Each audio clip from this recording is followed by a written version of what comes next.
اعوذ باللہ من الشیطان الرجیم بسم اللہ الرحمن الرحیم ولا تنکحوا المشرکات حتی یؤمنن، اور مشرک عورتوں سے نکاح نہ کرو جب تک کہ وہ ایمان نہ لے آئیں۔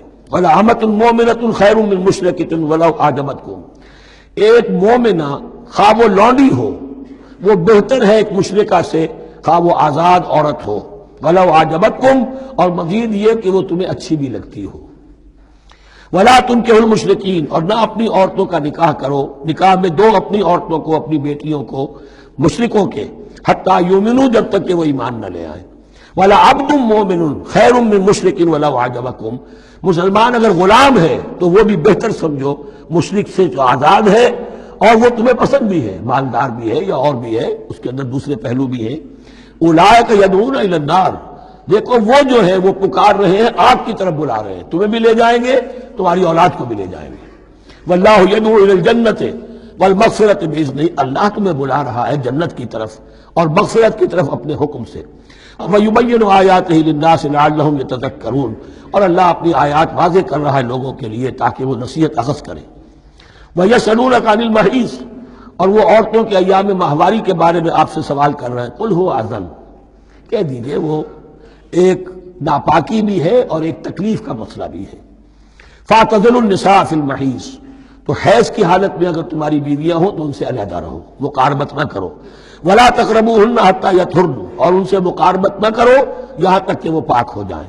فَإِذَا تَطَهَّرْنَ، اور جب وہ خوب پاک ہو جائیں، فَأْتُوهُنَّ مِنْ حَيْثُ أَمَرَكُمُ اللَّهُ، تو اب ان کی طرف جاؤ، جو بھی تمہیں تعلق قائم کرنا ہے کرو، جہاں سے کہ تمہارے رب نے تمہیں حکم دیا، اللہ نے حکم دیا ہے۔ یہ اللہ کا حکم کیا ہے؟ یہ ہے امر طبیعی، ہر انسان جانتا ہے، ہر حیوان کو معلوم ہے، وہ طبیعی شے ہے۔ لیکن یہ کہ اب عورتوں کے ساتھ بھی اگر انسان جو ہے وہ لواطت کا فعل شروع کر دے، قوم عمل لوط، تو ظاہر بات ہے کہ عمل قوم لوط تو وہ چیز جو ہے غلط ہے، وہ حرام ہے۔ یہ تو اللہ تعالیٰ نے جو بھی تمہاری فطرت میں ڈالا ہے راستہ، وہ در حقیقت من حیث امرکم اللہ، ان اللہ یحب التوابین ویحب المتطہرین، یقیناً اللہ محبت کرتا ہے بہت توبہ کرنے والوں سے اور بہت پاک بازی اختیار کرنے والوں سے، ان ناپاک چیزوں سے دور رہنے میں۔ نساؤکم حرث لکم، تمہاری بیویاں تمہارے لیے کھیتیوں کے مانند ہیں، جیسے کھیت میں بوتے ہو، فصل کاٹتے ہو، بیویوں کے ذریعے سے اللہ تعالیٰ تمہیں اولاد عطا کرتا ہے۔ فاتو حرثکم انا شئتم، تو جو بھی کھیتی والی جگہ ہے ادھر تم جاؤ جدھر سے چاہو، یعنی اس میں یہ ہے کہ کوئی رکاوٹ نہیں ہے، وہ داہنی طرف سے بائیں طرف سے جدھر سے بھی ہو، لیکن ہو وہ فرض کے اندر، وہ وقت کے اندر معاملہ نہ ہو۔ فاتو حرثکم انا شئتم وقدموا لانفسکم، اور اپنے آگے کے لیے سامان کرو، یعنی اپنی اولاد۔ انسان جو ہے بڑھاپے کے لیے اس کا ایسٹ بنتی ہے اس کی اولاد۔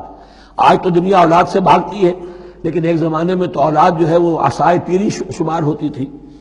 وَقَدِّمُوا لِأَنفُسَكُمْ وَاتَّقُوا اللَّهَ وَاعْلَمُوا أَنَّكُمْ مُلَاقُوهُ، اور اللہ سے کا تقوی اختیار کرو۔ اب یہ آپ دیکھیں گے کہ جو حکم بھی شریعت کا آئے گا بار بار تکرار کے ساتھ جو ہے اس میں تو تقوی کا ذکر بار بار آئے گا، کہ ایک قانون ہے اس کی قانونیت ہے، ایک ہے تقوی۔